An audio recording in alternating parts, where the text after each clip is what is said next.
Bienvenidos a Papitar Novelas. Te agradecería mucho que dejaras un like o una suscripción. Ni la novela ni las imágenes son de mi propiedad. Todos los derechos y las demandas legales a sus respectivos autores.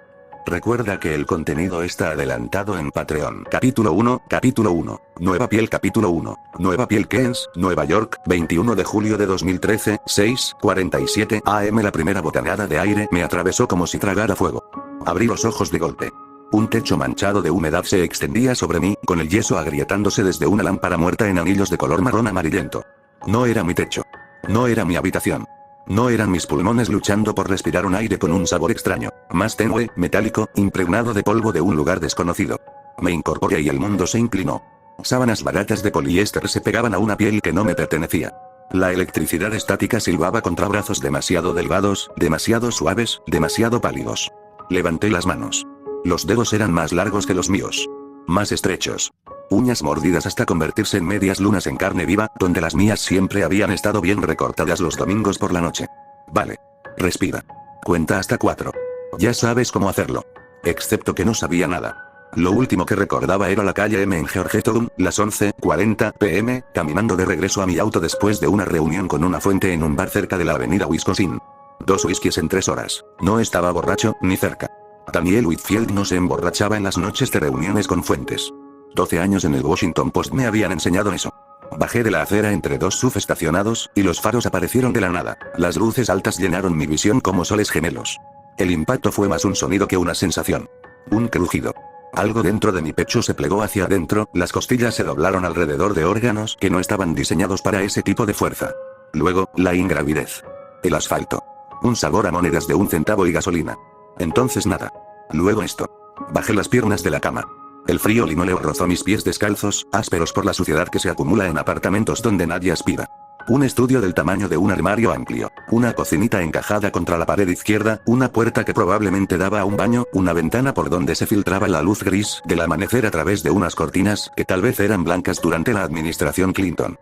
Todo olía a café rancio y a soledad. Mi cuerpo se movía mal. Cada movimiento llegaba con un ligero retraso, la señal recorría una distancia desconocida desde el cerebro hasta el nervio y el músculo. Era como llevar un traje que casi te quedaba bien, pero te apretaba en lugares que no podías identificar. La puerta del baño estaba atascada. La abrí a empujones y encontré un espejo con una grieta que iba en diagonal desde una esquina, dividiendo el reflejo en 2 mitades desiguales. Unos ojos verdes me devolvieron la mirada. No marrones. El rostro era más joven, de unos 20 y tantos años, anguloso donde el mío había sido cuadrado, afeitado a la perfección donde yo siempre me dejaba barba de un día porque mi exmujer decía que me hacía parecer menos contable. Cabello oscuro, demasiado largo, que caía sobre una frente que no se parecía a la que me había afeitado cada mañana durante 32 años. Sentí un nudo en el estómago. Me aferré al lavabo, la porcelana estaba fría, el grifo goteaba, y me incliné sobre él hasta que las náuseas desaparecieron. No desaparecieron del todo. Simplemente disminuyeron hasta un nivel tolerable, como el agua de una inundación que baja desde la altura del pecho hasta la de las rodillas. Moriste. Moriste en la calle M de Washington, D.C., y ahora estás de pie en un baño que no es tuyo, mirando una cara que no es tuya, respirando con pulmones que no son tuyos. ¿Y ahora qué? Le salpiqué agua en la cara al desconocido. Sabor a cobre. Tibia. Las tuberías crujían como si se resistieran a ser usadas. De vuelta en la sala principal, el instinto se apoderó de mí. No el instinto de supervivencia, sino el instinto periodístico. La necesidad imperiosa de recopilar información cuando nada tiene sentido. Lo venía haciendo desde la escuela de periodismo de Northwestern, mucho antes del Post, cuando mi idea de periodismo de investigación era descubrir que en el comedor universitario servían leche caducada. No entras en pánico de entrada. Informas. Recopilas. Construyes una imagen a partir de fragmentos y dejas que esa imagen te dicte qué sentir. En el cajón de la mesita de noche había un frasco de ibuprofeno medio vacío y un cargador de teléfono. En la encimera de la cocina, un bote de café instantáneo, un periódico, una pila de correo sin abrir. Una chaqueta en el respaldo de la única silla. Revise los bolsillos. Cartera. El cuero agrietado se mantiene unido más por la costumbre que por la integridad del material. Licencia de conducir del estado de Nueva York. El rostro reflejado en el espejo me devolvió una sonrisa cansada. Nathan Cross. Nacido el 14 de marzo de 1984. Domicilio: este apartamento. 29 años. Tarjeta de débito, Bank of America. Detrás, un extracto bancario impreso en papel barato, doblado 2 veces. Saldo de la cuenta corriente: $847.32. No aparece ninguna cuenta de ahorros. No hay tarjetas de crédito. Seguí buscando. El portátil sobre el mostrador era un viejo MacBook con la carcasa agrietada y una pegatina de una conferencia de periodismo despegándose de la tapa. Un panel sobre periodismo digital de 2011. Lo abrí. El escritorio era un cementerio de ambiciones a medio terminar. Carpetas etiquetadas como propuestas, clips, facturas, personal. La carpeta de propuestas contenía 37 documentos. Abrí 5 al azar. Enfoques de cobertura de crímenes presentados a medios de toda la ciudad. Las fechas abarcaban 2 años. Ni una sola respuesta registrada. Nathan Cross, periodista independiente. 37 intentos de reportaje en el vacío. Nadie responde. Un teléfono plegable prepago en la mesita de noche. Sin llamadas perdidas. Sin mensajes de texto. 11 contactos, todos en publicaciones. Sin amigos. Sin familia. Sin lista de emergencias. Encontré las credenciales de prensa en un cajón de la cocina. Pertenecían a un medio de comunicación local, Keens Community Mirror. Habían caducado hacía 8 meses. El cordón estaba deshilachado. Me senté en el borde de la cama y apreté ambas palmas contra mis sienes. No era nadie. Este Nathan Cross no era nadie. Sin familia, padres muertos, sin hermanos, sin pareja. 3 años intentando abrirse camino en el periodismo en la ciudad más competitiva del mundo, y ni siquiera consiguió que un editor le respondiera. Vivía solo en ese apartamento, comía solo, trabajaba solo, y si hubiera muerto mientras dormía, el casero lo habría encontrado cuando dejara de pagar el alquiler. Y ahora estás aquí. Llevando su nombre. Sentada en su cama. Con sus $800, sus padres muertos y su vida solitaria e invisible. La culpa me golpeó como un puñetazo. No porque hubiera hecho algo malo, no lo había pedido, no lo había elegido, no lo entendía. Sino porque una parte de mí, la que había sobrevivido 12 años en redacciones, un divorcio y la maquinaria implacable de la ambición profesional, reconoció lo conveniente que era esto. Una página en blanco. Una identidad sin nadie que la contradijera. Ningún compañero de trabajo que notara el cambio de personalidad, ningún amigo que captara la risa diferente, ningún familiar que viera los recuerdos equivocados tras los ojos correctos. Me puse de pie antes de que la idea terminara de formarse. La cocinita ofrecía café instantáneo y un sobre de crema en polvo. Herví agua en una tetera abollada que tardó 3 intentos en encenderse en el hornillo de gas. Clic, clic, clic, llama azul. El café sabía como si alguien hubiera quemado cartón, lo hubiera filtrado con tiza y le hubiera añadido una especie de leche artificial. Me lo bebí de pie junto a la ventana. Keens se extendía a sus pies bajo la luz gris de la mañana. Camiones de reparto circulaban por la avenida. Una mujer con uniforme médico caminaba a paso ligero hacia la entrada del metro.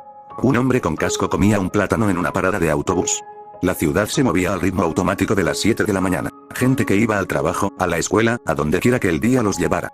Un mundo que avanzaba sobre su eje como si nada hubiera cambiado. El periódico sobre el mostrador. Lo había estado ignorando. Una parte de mi cerebro le había estado dando vueltas durante minutos, como cuando uno da vueltas alrededor de una puerta que teme abrir. Lo cogí. Daily News, edición local. 21 de julio de 2013. La taza se congeló a medio camino de mi boca. Julio de 2013. La fecha me explotó en la cabeza. No era instinto periodístico esta vez, sino algo más profundo, más extraño, arraigado en cientos de horas pasadas en un sofá en Georgetown, viendo la televisión mientras comía pad thai del restaurante de la calle P 23 de septiembre de 2013. Había visto el episodio piloto 3 veces. La fecha se me había quedado grabada en la memoria junto con el cumpleaños de mi madre y la combinación del cajón de mi escritorio del Post. Ese fue el día en que Raymond Reddington, exoficial de inteligencia naval estadounidense, 20 años en la lista de los 10 más buscados del FBI, el hombre al que llamaban el conserje del crimen, entró en la sede del FBI y se entregó a una mujer a la que nunca había conocido oficialmente. Elizabeth Kent. Una perfiladora novata en su primer día. Les había ofrecido un trato. Ayudaría a atrapar a criminales que nadie más podía encontrar. Su lista negra. La única condición era que dentro de 2 meses. 64 días. Dejé la taza sobre la encimera. No le di por el borde. Se volcó, derramando un líquido marrón sobre el periódico, y la agarré antes de que se hiciera añicos en el suelo. Mis manos, sus manos, temblaban. 10 temporadas. 218 episodios. Los viste todos y cada uno. El conocimiento se desplegó en mi cabeza como una película que se incendía por los bordes. Sabía que Reddington no era Reddington. El verdadero había muerto a principios de los 90, y el hombre que llevaba su rostro era otra persona, cuya identidad la serie nunca confirmó del todo. Sabía de la cábala, el gobierno en la sombra que movía los hilos por todos los continentes. El fulcro, el archivo de chantaje que los mantenía a raya. Sabía que Tom Keene era un espía infiltrado en la vida de Elizabeth antes de que ella se uniera al FBI. Sabía que Mera Malik, la enlace de la CIA en el grupo de trabajo, sería asesinada por un agente de un hombre llamado Berlin durante la primera temporada. Sabía que la propia Elizabeth moriría en la 8ª temporada, asesinada a tiros por un hombre llamado Bandique a las afueras de un restaurante mientras su hija la esperaba dentro. Sabía quién vivía. Quién moría. Quién traicionaba a quién, cuándo y por qué. cada giro, cada revelación, cada cadáver. Y yo tenía $847, un portátil roto, las credenciales de prensa de un muerto y un teléfono móvil básico sin nadie a quien llamar. ¿Y cuál es el plan, Cross? Porque estar aquí parado derramando café malo sobre un periódico no es ningún plan. El viejo Nathan Cross, el verdadero, el que había habitado este cuerpo antes de que ocurriera lo que ocurriera, había sido periodista. Un periodista fracasado, pero tenía el título y las habilidades, aunque los resultados no siempre fueran los esperados. Y la mente que ahora llevaba su nombre contaba con 12 años de experiencia en uno de los periódicos más prestigiosos del mundo. Sabía cómo conseguir fuentes. Sabía cómo presentar propuestas a los editores. Conocía el ritmo del trabajo de investigación como un carpintero conoce la veta de la madera. Este cuerpo tenía las credenciales. Esta mente tenía la habilidad. Y en 2 meses, la historia más importante en la historia de las fuerzas del orden estadounidenses iba a entrar por la puerta principal del FBI. Abrí el portátil. Primero limpié la mancha de café de la encimera. Creé una nueva carpeta en el escritorio. Lo llamé plan. El cursor parpadeó sobre un documento vacío. Flexioné los dedos, que aún estaban aprendiendo a manejar mis ritmos neuronales, y comencé a teclear. Primer paso, crea tu perfil de autor. Publica tus artículos. Gánate la credibilidad ante los editores que serán importantes más adelante. Segundo paso, analizar el panorama mediático. Identificar los medios que cubren temas como la aplicación de la ley federal, el crimen organizado y la seguridad nacional. Esos serán los que importarán cuando Reddington aparezca. Tercer paso, desarrollar fuentes. Empiece por lo local. Secretarios judiciales, policías de distrito, defensores públicos.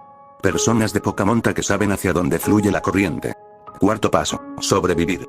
Porque este mundo ya no es un programa de televisión. Sus habitantes portan armas de verdad, dirigen imperios criminales reales y asesinan a periodistas reales que hacen las preguntas equivocadas. Y no tienes un equipo de guionistas que te garantice un final feliz. El quemador de gas hizo clic detrás de mí. Había dejado la estufa encendida. Me levanté, la apagué y volví a sentarme. Quinto paso, descifra las reglas. ¿Se pueden cambiar los eventos?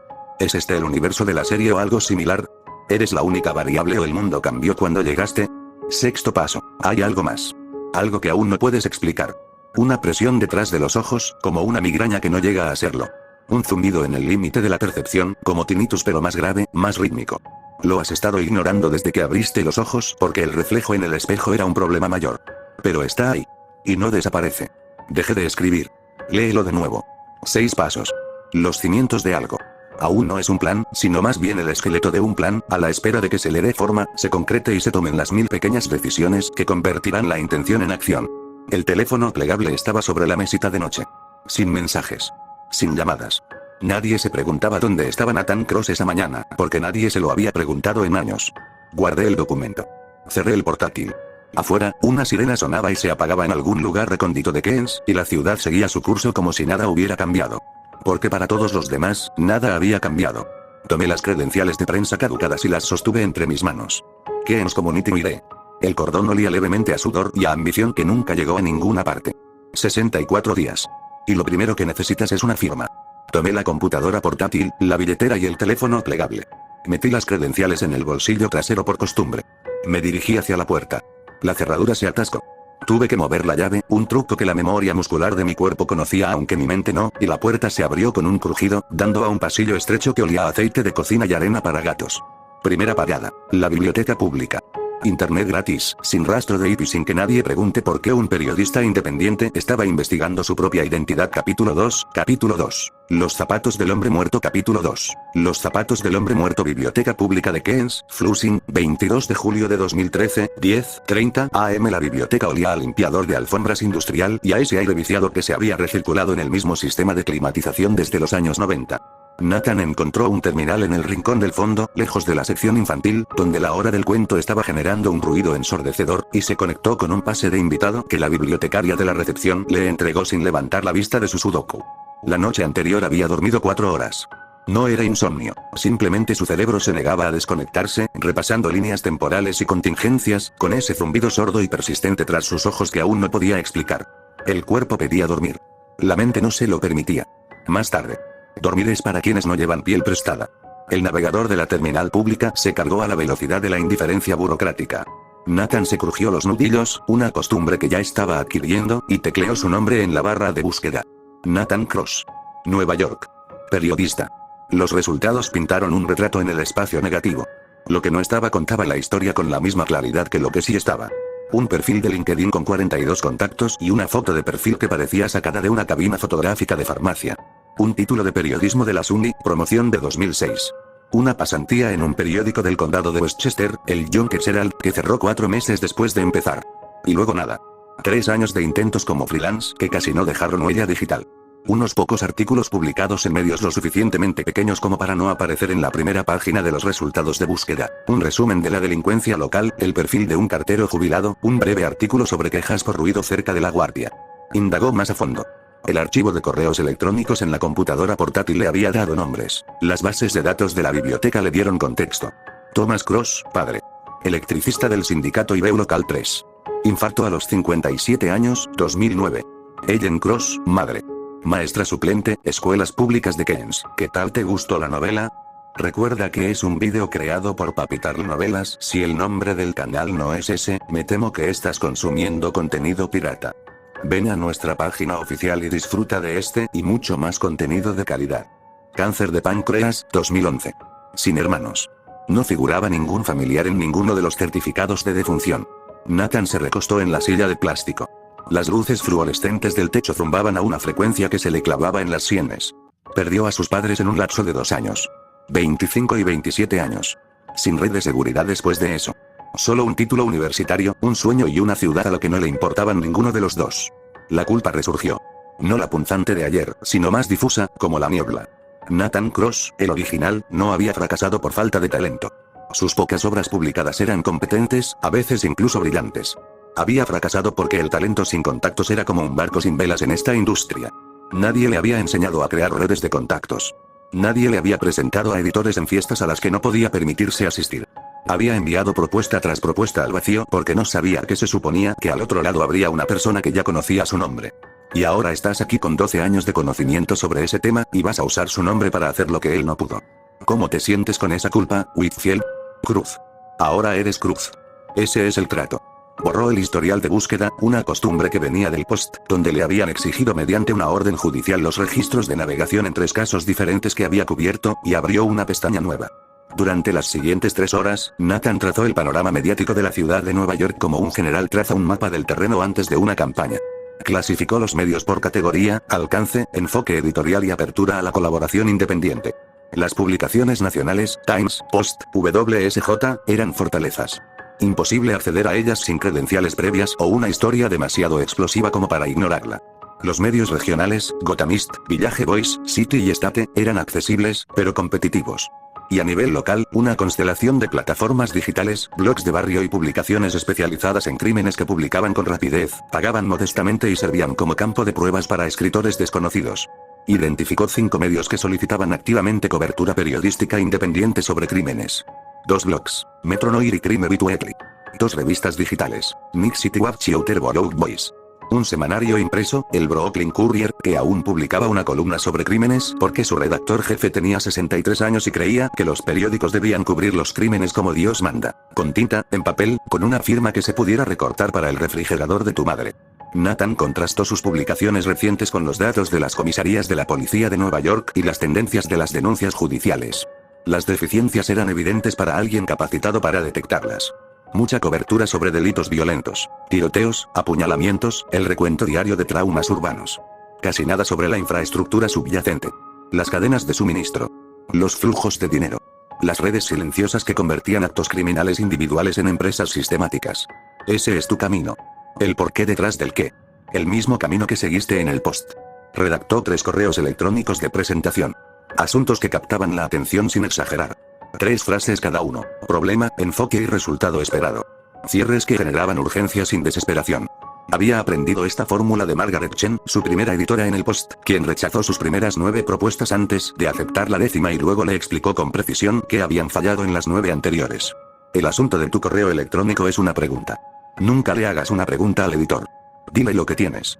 Él decidirá si lo quiere. Margaret Chen no existía en este mundo. Nathan no estaba seguro de si eso hacía que el recuerdo fuera mejor o peor. La primera propuesta fue para Metro Noir. La economía oculta del hurto menor en Keynes. Un análisis exhaustivo de la cadena de suministro de artículos robados que opera a través de las casas de empeño, bodegas y redes de reventa en línea del distrito.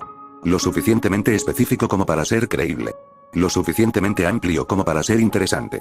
El tipo de artículo que hace que los lectores sientan que han aprendido algo sobre la ciudad en la que viven. Pulsó enviar antes de poder dudar de la forma en que lo había redactado. La segunda propuesta fue para el Brooklyn Courier, una serie de perfiles sobre agentes de fianzas en los distritos periféricos. Un reportaje de interés humano con un enfoque en la justicia penal. La tercera fue para Nick City Watch, un análisis de cómo los recientes recortes presupuestarios estaban transformando los patrones de patrullaje del NIB en barrios de bajos ingresos.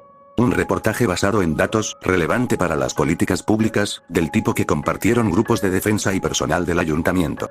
Nathan revisó su teléfono plegable. 1:47 p.m. Llevaba una hora con el estómago refunfuñando, pasando de leves señales a exigencias directas. Se había saltado el desayuno. Su cuerpo funcionaba con un ritmo de alimentación que aún no había logrado calibrar.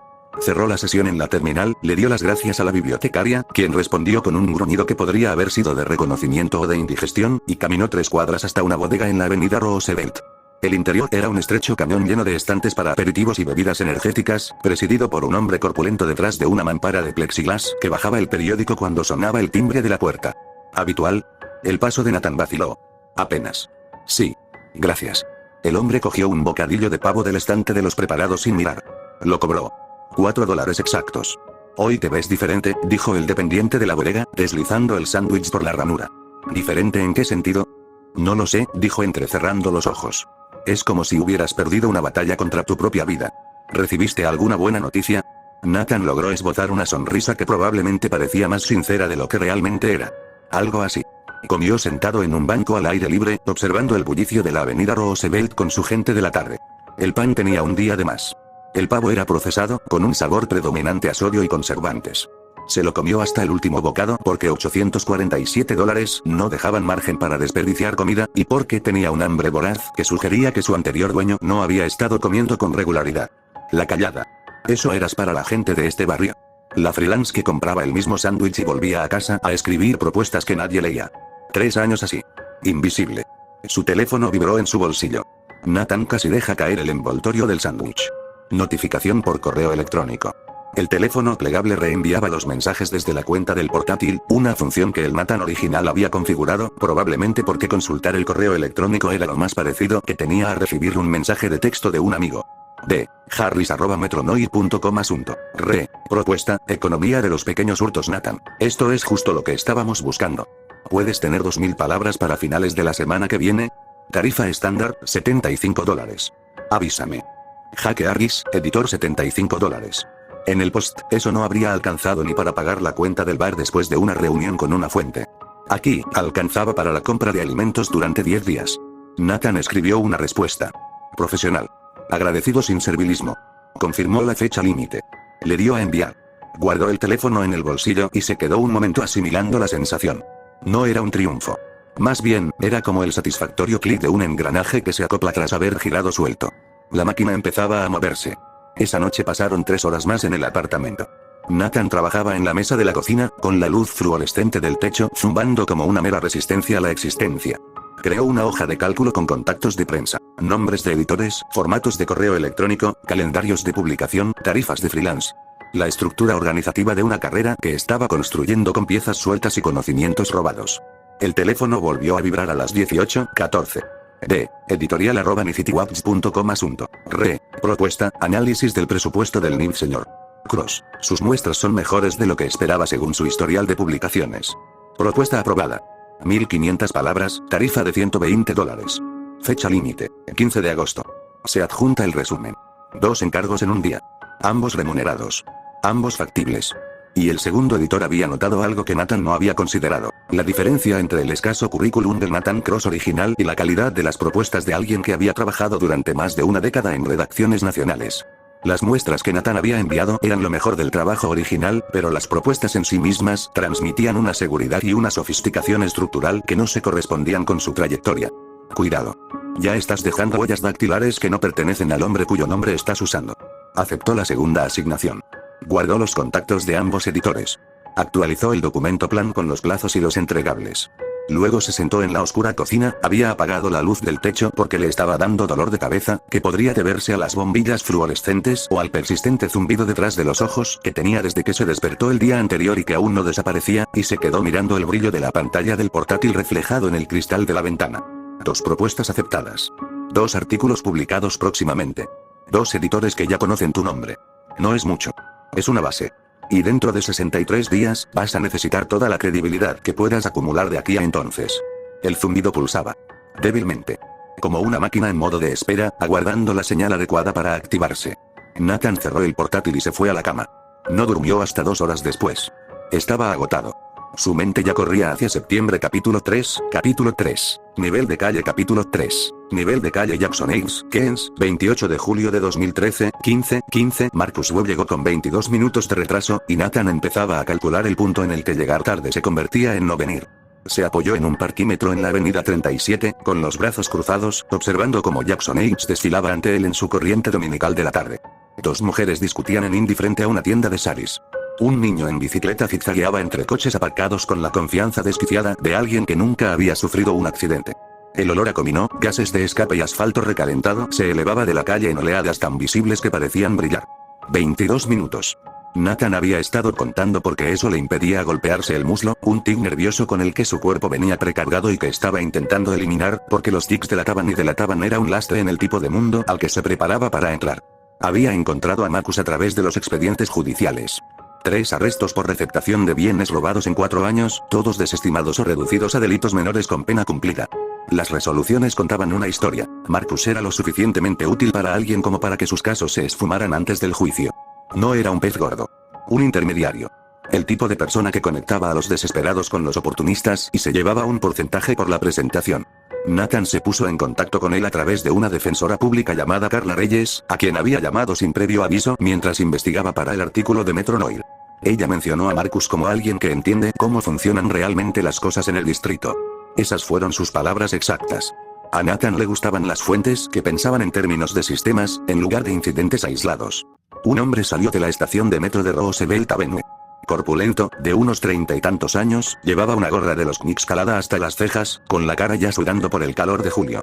Una chaqueta demasiado abrigada para el clima. Nathan lo notó de inmediato, como su cerebro había aprendido a detectar lo que no encajaba.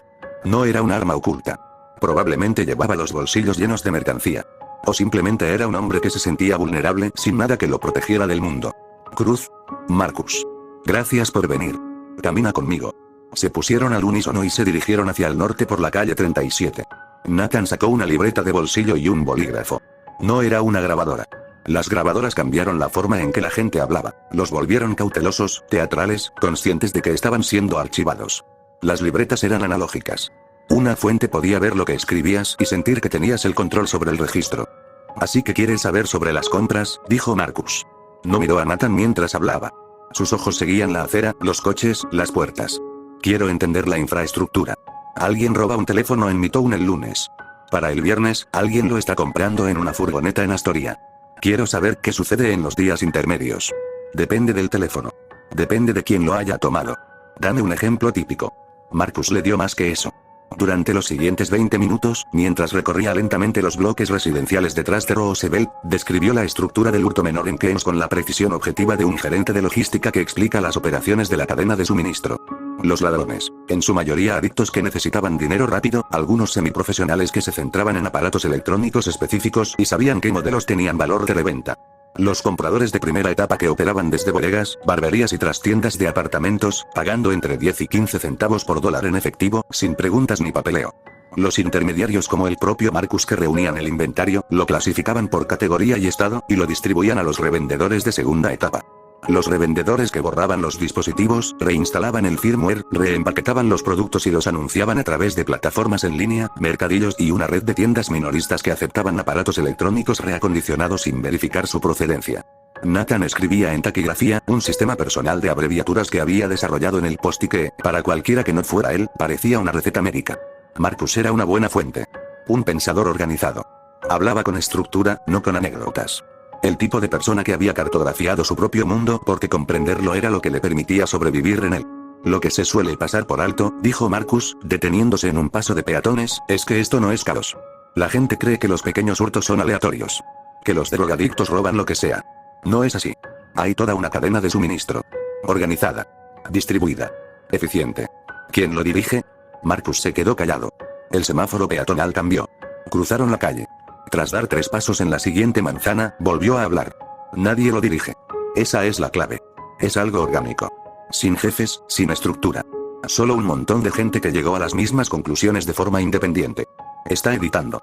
Alguien coordina al menos parte de esto. Hay demasiada coherencia en los precios y los patrones de distribución como para que sea algo puramente improvisado. Pero no va a revelar el nombre de esa persona a un periodista que conoció hace 30 minutos. Es comprensible. Esa no es la noticia de hoy. Distribuida, repitió Nathan, anotándola. Como una red sin un centro. Como un mercado, corrigió Marcus. Nadie dirige la bolsa de valores, ¿verdad? Simplemente, funciona. Porque los incentivos de todos coinciden. Nathan asintió. Buena cita. La subrayó 2 veces. Volvieron a acercarse a Roosevelt. Marcus se había relajado durante la conversación. Caminaba más despacio, su voz sonaba menos reservada. Las fuentes actuaban así cuando se sentían escuchadas. La entrevista transcurría como debían. No era un interrogatorio, sino una conversación entre alguien que tenía información y alguien que podía darle sentido. Marcus dejó de caminar. Nathan notó el cambio antes de comprenderlo. La repentina quietud, la forma en que los hombros de Marcus se encogieron 1 centímetro, su cabeza girando hacia la calle con un gesto que intentaba con mucho esfuerzo parecer casual. ¿Qué es? Nada. Deberíamos terminar.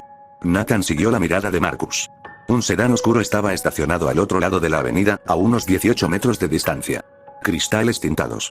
El motor estaba en marcha. Podía ver el tenue resplandor del escape. No estaba allí cuando empezaron a caminar. ¿Cuánto tiempo lleva ese coche ahí? Dije que deberíamos terminar, dijo Marcus, bajando el tono de voz media octava. Metió las manos en los bolsillos de la chaqueta. Marcus, te di de sobra. Úsalo. Pero no uses mi nombre. Nunca nos hemos conocido. Marcus se dio la vuelta y caminó hacia el sur sin mirar atrás. Su paso era controlado, lo suficientemente rápido como para crear distancia, pero lo suficientemente lento como para no parecer que huía. En 30 segundos, dobló una esquina y desapareció entre las calles de Jackson Heights.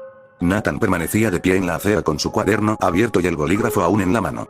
El sedán no se había movido. A través del cristal tintado, no podía distinguir si alguien lo observaba, pero el peso de la atención se le oprimía la piel como la humedad. Tienes unos 5 segundos para decidir cómo vas a manejar esto. No se quedó mirando. No caminó hacia el coche. En cambio, cerró la libreta, guardó el bolígrafo en el bolsillo y caminó hacia el norte a paso pausado, como un hombre que termina un recado, dirigiéndose al metro, sin nada que ver. En la esquina, giró hacia el este. Fuera del alcance visual del sedán. Entonces se detuvo, sacó el teléfono plegable y tecleó 6 caracteres en la aplicación de notas. La matrícula. Placas de Nueva York. Las había leído en los 2 segundos que transcurrieron entre la huida de Marcus y su propia decisión de moverse. Un reflejo profesional. En el post, se había memorizado las matrículas de los juzgados, de las protestas, de los coches aparcados cerca de las casas de sus fuentes. Sus ojos aprendieron a captar los números de matrícula como otros captan los rostros. KJL, 4817. Sedán azul oscuro. Cristales tintados. Motor en marcha. Estacionado en la avenida 37 entre las calles 79 y 80. Alguien estaba observando a Marcus. O te estaba observando a ti. O a ambos. Nathan tomó el metro para volver a casa. La línea F, la línea local, 45 minutos de traqueteo y chirridos a través de túneles que olían a polvo de frenos y ambiciones olvidadas. Se sentó en un asiento de la esquina y observó su reflejo en el cristal oscuro de la ventana. El rostro que aún no era el suyo, los ojos verdes que todavía lo sobresaltaban cuando los veía inesperadamente, como toparse con un desconocido en el pasillo de su casa. De vuelta en el apartamento, encendió el portátil y empezó a trabajar con 2 pistas simultáneamente. Pista 1. El artículo. Tenía material más que suficiente de la entrevista de Marcus para escribir un artículo exhaustivo y convincente sobre la economía del hurto menor. La estructura de la cadena de suministro, los niveles de precios, el modelo de distribución descentralizado. Era exactamente el tipo de análisis a nivel de sistemas que hacía que los lectores se sintieran más inteligentes por haberlo leído. Abrió un nuevo documento y comenzó a esbozar. Introducción. Magnitud del hurto menor en Nueva York. Contexto. Tasas de arresto, tasas de condena, reincidencia. La economía invisible. Cómo los bienes robados se convierten en ingresos. Voces. La perspectiva de Marcus, anonimizada, datos de las comisarías de policía de Nueva York, patrones de presentación de denuncias ante los tribunales. Conclusión. ¿Qué nos dice esto sobre las brechas entre la aplicación de la ley y la realidad? Pista 2. El plato. Los registros del DMV de Nueva York no eran de acceso público, a diferencia de antes de que la ley de protección de la privacidad del conductor restringiera la información personal a finales de los 90.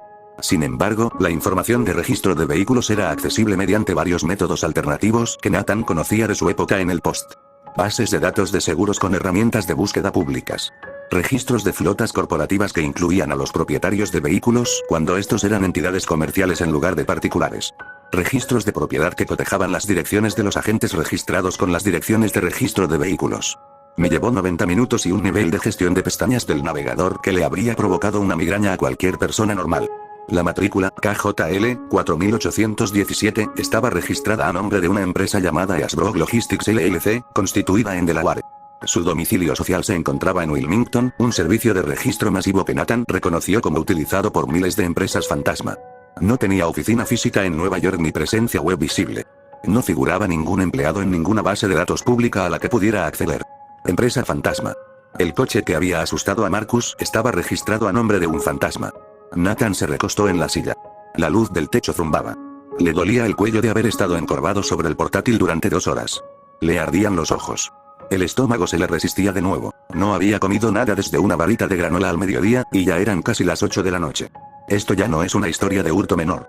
O mejor dicho, sí lo es, pero hay algo más oculto. Algo con recursos suficientes para constituirse en Delaware y con suficiente interés en la cadena de suministro de bienes robados como para enviar a alguien en un sedán con cristales tintados a vigilar a un receptador de poca monta hablando con un periodista independiente. O bien se trata de crimen organizado operando a un nivel que Marcus no mencionó, o bien es algo completamente distinto. En cualquier caso, es un asunto que va más allá de una entrada de blog de 2000 palabras. El periodista que llevaba dentro, el veterano, el que llevaba 12 años persiguiendo historias importantes, quería desentrañar el misterio. Ese era el quid de la cuestión. Encontrabas la costura, tirabas y seguías tirando hasta que la prenda se deshacía y te dejaba ver lo que había debajo. Pero el superviviente que llevaba dentro, el nuevo, el que vivía en el cuerpo de un muerto con $800 y sin respaldo, reconoció la realidad. No tenía fuentes con conocimiento de Easbrook Logistics. Ninguna protección legal más allá de la primera enmienda y un teléfono plegable.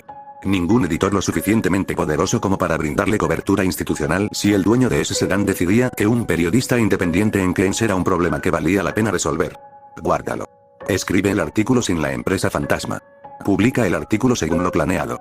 Cobra los $75. Crea tu firma. Y guarda la pista de Easbrook en un lugar seguro hasta que tengas la infraestructura para investigarla. Nathan se preparó un sándwich con lo último que quedaba de fiambre en la nevera. El pan estaba duro. Se lo comió de pie junto a la encimera porque sentarse le parecía demasiado relajante, y su cerebro aún no había terminado de trabajar. Escribió el artículo de Metronoir en 3 horas. 2012 palabras.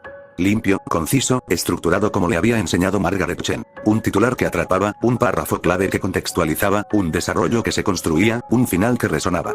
Anonimizó por completo a Marcus. Cambió detalles. Suavizó las cronologías. El artículo describía la economía del hurto menor como un sistema emergente, una red distribuida de actores individuales que respondían a incentivos compartidos. Sin empresas fantasma. Sin sedanes oscuros. Sin ningún indicio de que la historia fuera más profunda que la superficie. Fue un buen artículo. No es su mejor trabajo, pero es sólido, profesional y justo lo que Jake Harris de Metronoir le había pedido. Nathan lo revisó 2 veces. Lo envió a las 11:47 p.m. con una breve nota. Aquí está el borrador. Con gusto lo revisaré. NC luego creó una nueva carpeta en la computadora portátil. Le puso un nombre de una sola palabra. Más tarde. Dentro, guardó un archivo. La matrícula. Easbrook Logistics LLC. Fecha de constitución en Delaware. Dirección del agente registrado. Todo lo que había encontrado y todo lo que no. Un rastro de migas de pan que conducía a una puerta que no era lo suficientemente fuerte como para abrir. El reloj del portátil marcaba las 12:03 am del 29 de julio de 2013. Faltaban 56 días para la rendición de Reddington. El teléfono de Nathan vibró. Era Jake Harris, respondiendo a medianoche como cualquier editor de blogs que Nathan hubiera conocido. Entendido. Lo estoy leyendo ahora. ¡Qué bien! La entrega fue rápida. Las correcciones estarán listas para el miércoles. Para el jueves, el artículo ya estaba publicado. La economía oculta del hurto menor en Keynes, de Nathan Cross. Publicado en Metronoir con una foto de archivo como encabezado y una breve biografía del autor de 2 frases que Nathan había escrito para que sonara exactamente tan insignificante como debería haber sido el verdadero Nathan Cross. El artículo tuvo un tráfico moderado. 1200 visitantes únicos en las primeras 24 horas. 3 comentarios, 2 de ellos spam. Una vez compartido en el perfil de Twitter de un profesor de criminología, atrajo a otros 400 lectores. No fue viral. No fue transformador. Pero sí real. Un artículo con su nombre, publicado y accesible, que demostraba que Nathan Cross podía entregar un trabajo profesional cumpliendo los plazos. El primer ladrillo de una base que tendría que soportar el peso de todo lo que llegaría en septiembre.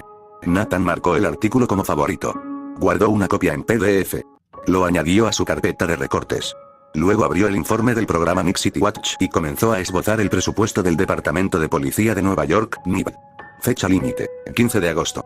17 días. Podría haberlo hecho en 10, pero las prisas implicaban errores, y los errores significaban editores que no le devolvían la llamada. El zumbido tras sus ojos palpitó una vez, bajo, rítmico, paciente. Como un latido ajeno a su cuerpo. Había estado ahí desde la primera mañana. Sin aumentar ni disminuir de volumen. Simplemente presente. Esperando. Nathan lo ignoró, como lo había estado haciendo durante una semana. Fuera lo que fuese, podía esperar. Tenía plazos que cumplir. Obtuvo los datos presupuestarios del Departamento de Policía de Nueva York, de la oficina del interventor municipal y comenzó a leer. Las cifras se volvieron borrosas después de la primera hora, pero los patrones se mantuvieron. Los recortes de financiación se concentraron en las comisarías, que atendían a los barrios con las tasas de criminalidad más altas, una inversión de políticas que habría sido graciosa si no fuera devastadora. Su teléfono vibró a la 1:15 de la madrugada. Esta vez no era un correo electrónico. Era un mensaje de texto de un número desconocido. Me gustó tu artículo. Deberías tener cuidado con quien hablas en Jackson Heights. Nathan se quedó mirando a la pantalla. El apartamento estaba en silencio, salvo por el zumbido mecánico del frigorífico y el latido de su sangre en los oídos. Leyó el mensaje 3 veces. Sin firma. Sin contexto. Solo una advertencia de alguien que sabía lo que había estado haciendo y dónde. Guardó el número. No respondió. Luego se levantó, caminó hasta la puerta del apartamento y revisó el cerrojo. Lo revisó 2 veces. Faltaban 55 días para que todo cambiara. Y alguien ya estaba observando capítulo 4, bloques de construcción capítulo 4, los bloques de construcción apartamento de Nathan Keynes, 15 de agosto de 2013, 11 am. El mensaje anónimo mantuvo a Nathan despierto durante 2 noches después de recibirlo. A la tercera mañana, lo archivó en el mismo cajón mental donde guardaba todas las amenazas que había recibido en su carrera en el Post, reconocidas, catalogadas, consideradas para la seguridad operativa, pero sin que esto dictara sus acciones. El miedo era información, no una guía.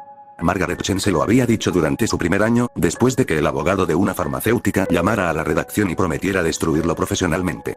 Margaret escuchó el mensaje de voz en altavoz, anotó el nombre del abogado y dijo, esa es una fuente que no tendrás que cultivar. Llegarán a ti tarde o temprano. El remitente del mensaje nunca respondió. Nathan guardó el número. Lo revisaba cada pocos días. Nada. Habían transcurrido 3 semanas desde entonces, y el apartamento se había transformado. No físicamente, seguía siendo un estudio del tamaño de una plaza de aparcamiento, aún olía levemente a lo que fuera que el inquilino anterior hubiera cocinado en las paredes, aún zumbaba con la misma luz fluorescente defectuosa que siempre tenía la intención de reemplazar. Pero las superficies contaban una historia diferente ahora.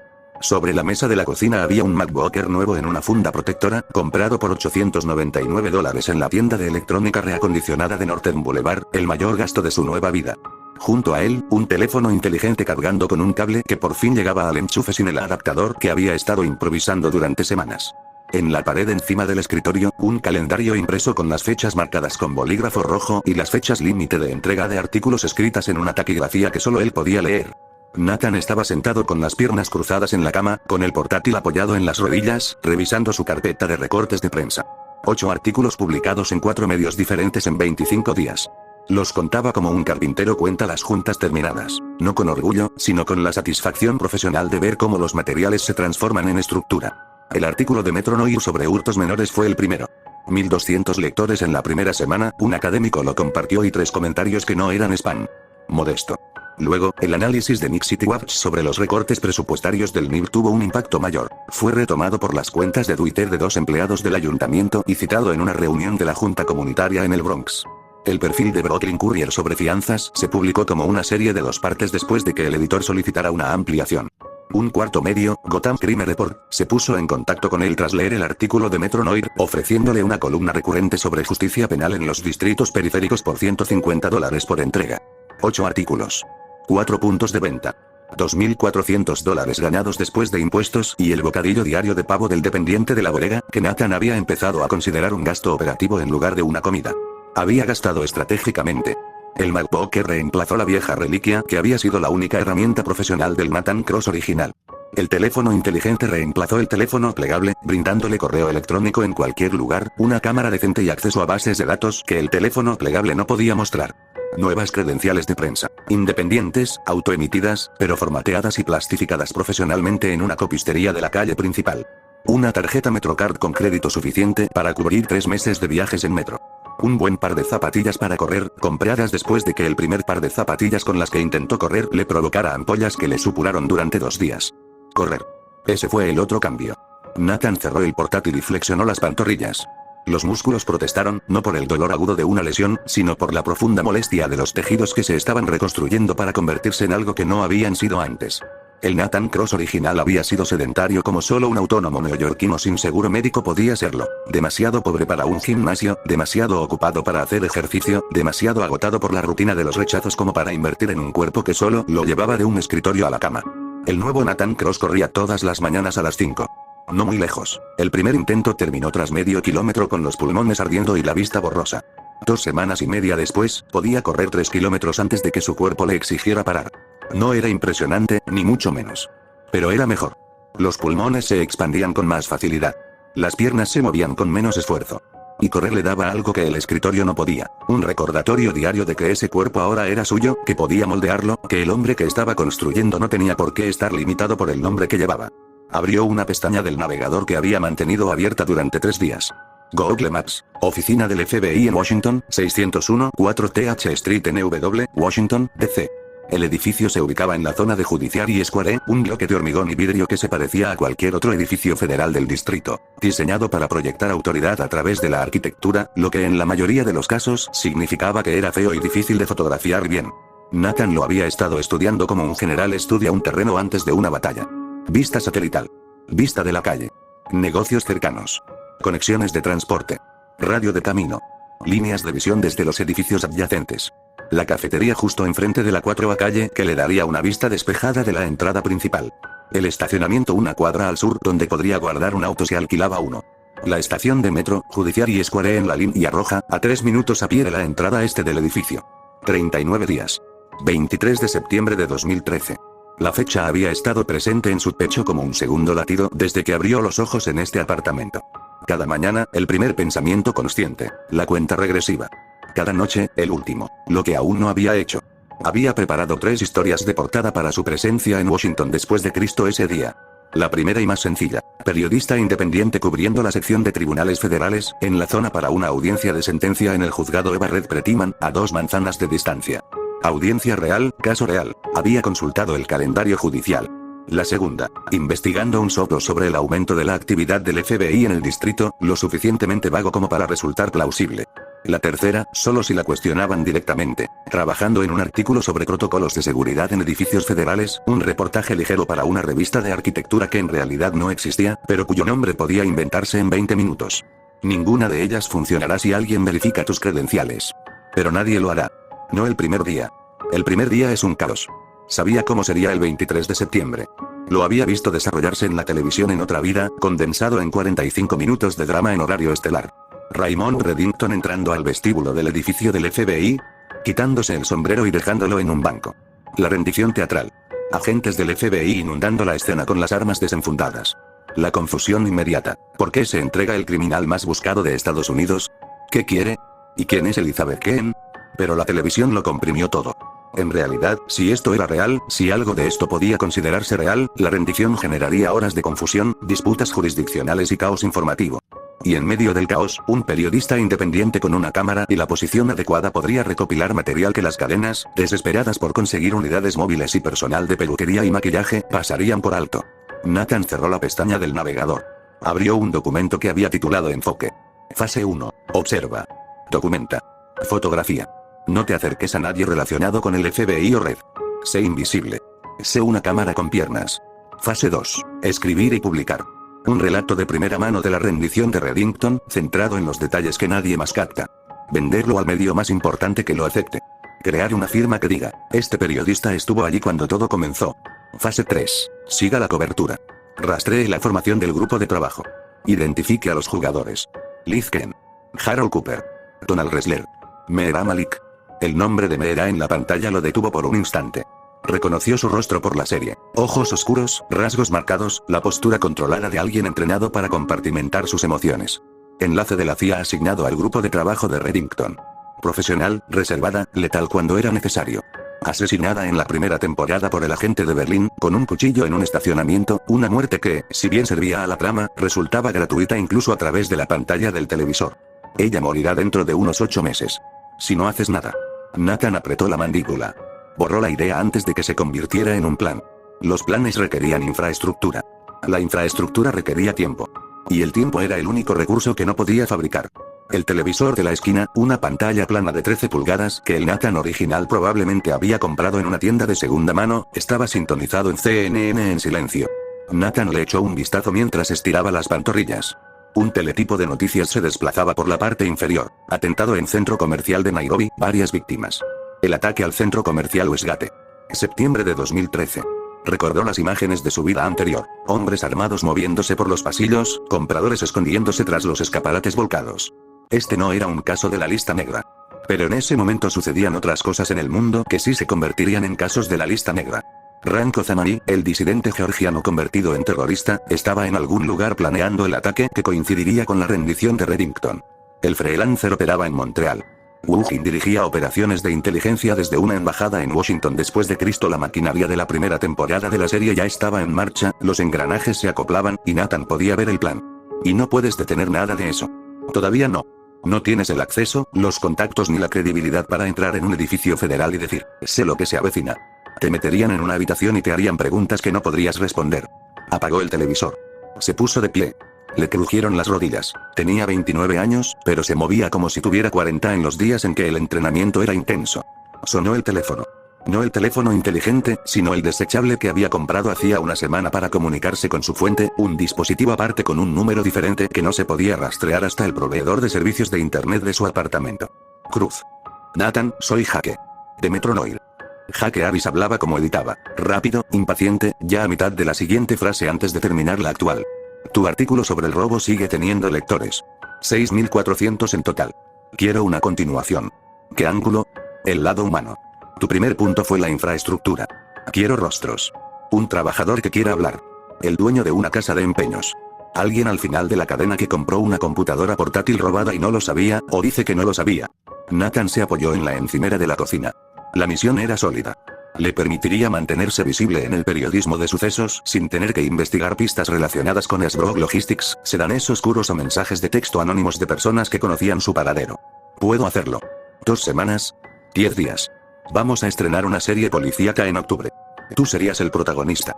Artículo principal. Estas palabras tenían un peso que no habrían tenido en el Post, donde los artículos principales eran dominio de corresponsales senior con escritorios privilegiados y presupuestos ilimitados. Aquí, en el ecosistema del periodismo digital sobre crímenes, significaba algo distinto: confianza. Un editor apostando la credibilidad de su publicación al trabajo de un periodista independiente. 10 días. Lo tendré. Genial. La misma tarifa más 20. Te lo mereces. $95. Nathan casi se echó a reír. Estaba construyendo un imperio con monedas. Colgó el teléfono. Tomó nota en la aplicación del calendario. Fecha límite: 25 de agosto. Debajo, la entrada que había escrito hacía una semana y que había marcado con un círculo 3 veces. 23 de septiembre. Compra del billete de autobús en DC. El viaje de ida y vuelta en Greyhound costaba $35. Nathan había comprado el billete en línea con su nuevo portátil, pagando con una tarjeta Visa prepago cargada con efectivo de un cajero automático. Sin rastro de la tarjeta de crédito. Sin reserva a su nombre. Seguridad operativa, aprendida durante 12 años de protección de fuentes, aplicada ahora a su propia protección. Se puso las zapatillas de correr, las nuevas, las que no le dejaban los talones hechos papilla, y se dirigió a la puerta. 2 millas hoy. Quizás 2,5 si la humedad no fuera insoportable. La cerradura seguía atascada. Movió la llave como solo él sabía hacerlo, y el pasillo lo recibió con su habitual mezcla de aceite de cocina y aire viciado. 39 días.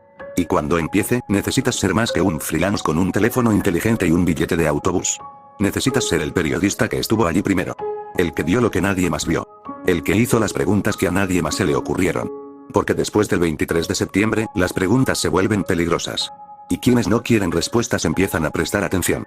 Nathan salió al calor de agosto y empezó a correr capítulo 5, capítulo 5. La rendición capítulo 5. La rendición cerca de la oficina del FBI en Washington, Washington después de Cristo, 23 de septiembre de 2013, 10:15 am. Nathan llevaba 97 minutos sentado en una mesa junto a la ventana de la panadería Fireoak en la calle 4, saboreando su tercer café y fingiendo leer un informe sobre las directrices federales para la imposición de penas, cuando llegó Raymond Reddington. Casi se lo pierde. No porque fuera sutil, todo lo contrario, sino porque la realidad de ver a un personaje de televisión caminar por el mundo físico creó una fractura cognitiva que su cerebro necesitó 3 segundos completos para procesar. Un sedán negro se detuvo junto a la acera frente a la oficina del FBI en Washington. Sin caravana. Sin escolta. Solo un coche, sin nada destacable salvo el hombre que bajó de él. Raymond Reddington vestía un traje gris oscuro, un sombrero fedora y gafas de sol que se quitó al pisar la acera. Se movía con la particular calma de quien ya había decidido cómo transcurriría la siguiente hora y encontraba divertida esa certeza. Su andar era pausado. Deliberado.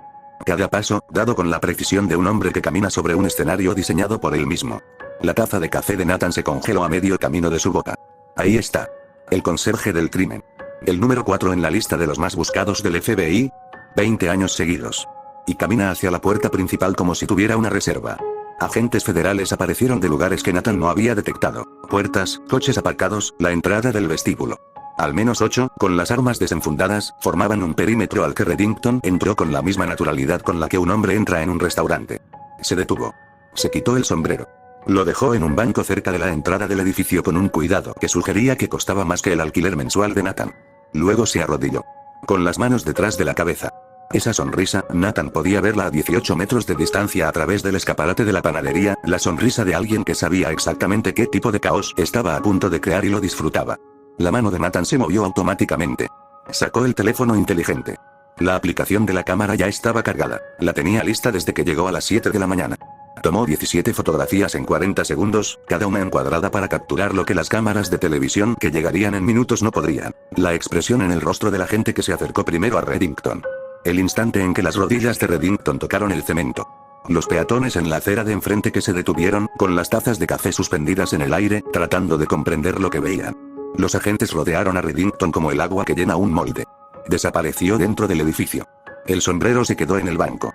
Un agente lo recuperó 30 segundos después, sosteniéndolo con el brazo extendido como si pudiera estar trucado. Nathan exhaló. Colgó el teléfono. Cogió su café. Le temblaba la mano. Es la primera vez que ves a un muerto caminando. En tu vida anterior, era James Spader con maquillaje y vestuario. Aquí, es real.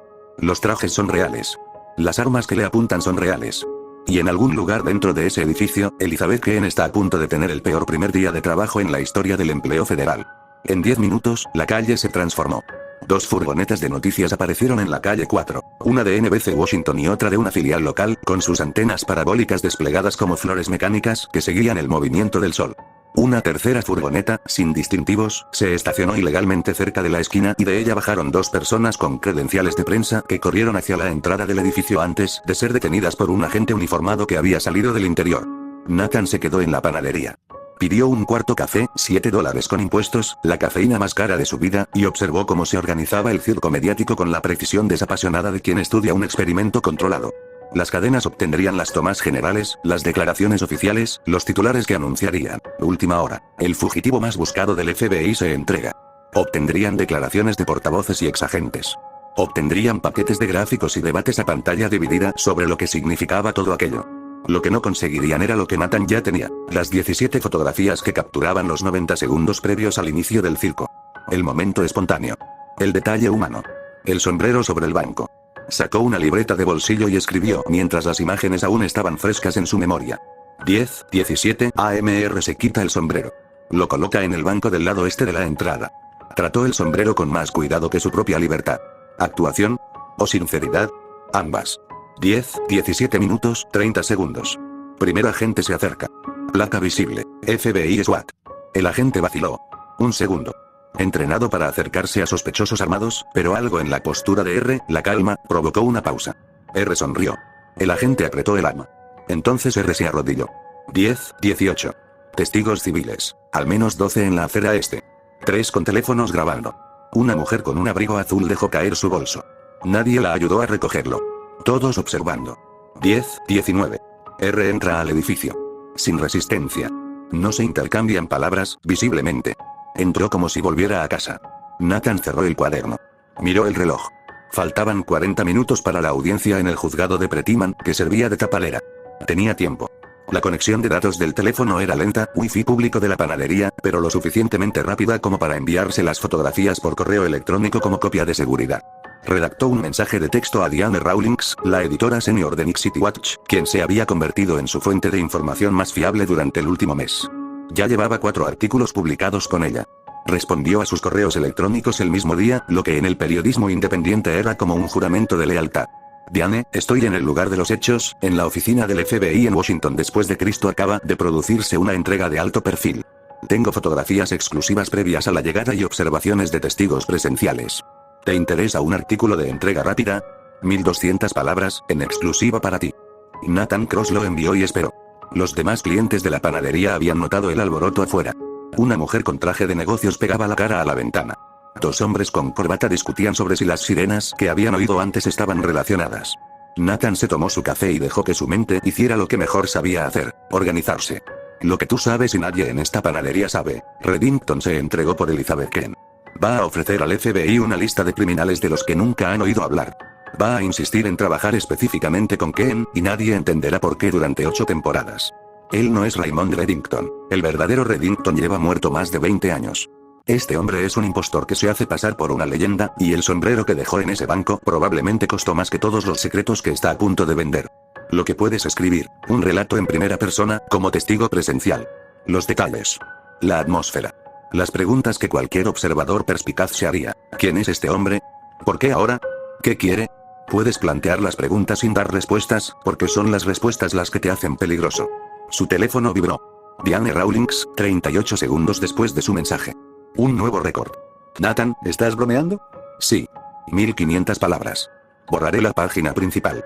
¿Puedes verificar la identidad de la persona que se entregó? ¿Alguna confirmación oficial? Aún no hay confirmación oficial. Estamos trabajando en ello.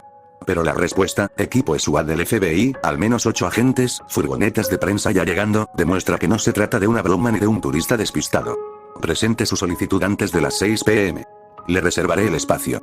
Nathan guardó el teléfono en el bolsillo y miró a través del escaparate de la panadería hacia el edificio del FBI. Más vehículos ahora. Una camioneta negra con placas oficiales se había detenido en una entrada lateral. Alguien importante llegaba o era trasladado. En la serie, este fue el momento en que Harold Cooper se enteró de lo que Reddington le ofrecía. El momento en que nació el concepto del grupo de trabajo. Y en algún lugar de su interior, Elizabeth Kent, una perfiladora novata, en su primer día, sin idea de que toda su vida había sido orquestada por el hombre que ahora se encontraba en una sala de interrogatorios del FBI, estaba a punto de tener una conversación que definiría la siguiente década de su existencia. Podrías intentar advertirle.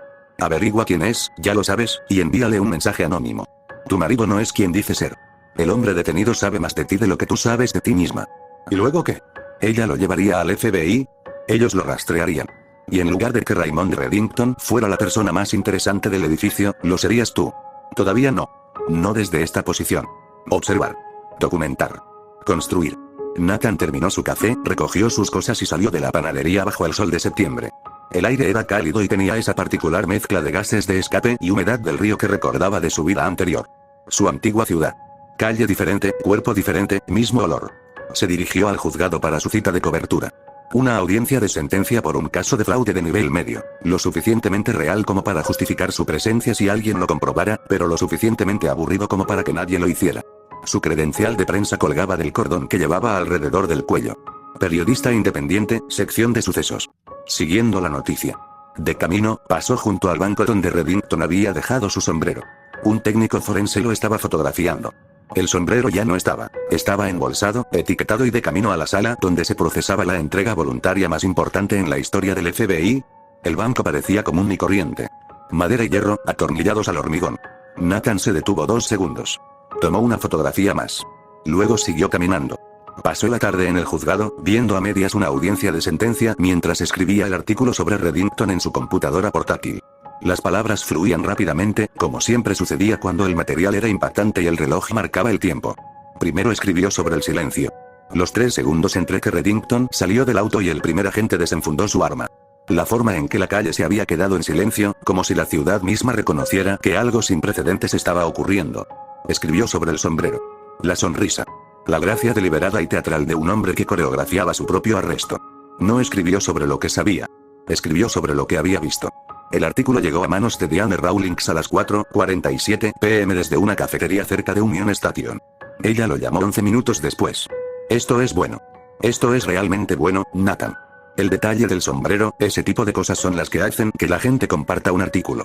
Gracias. ¿Alguna nota editorial? Primero. Terminas con una pregunta. ¿Qué quiere Raymond Reddington? ¿Puedes añadir una segunda pregunta? Algo sobre por qué el FBI aceptó sus condiciones. No sé si aceptaron sus condiciones. Exactamente. Esa es la cuestión. Nathan lo revisó y lo volvió a enviar. A las 18:15, el artículo ya estaba publicado en la página principal de Nick City Watch con el titular: El conserje del crimen regresa a casa. Por Nathan Cross. Tomó el autobús Greyhound de las 7 de la tarde de regreso a Nueva York.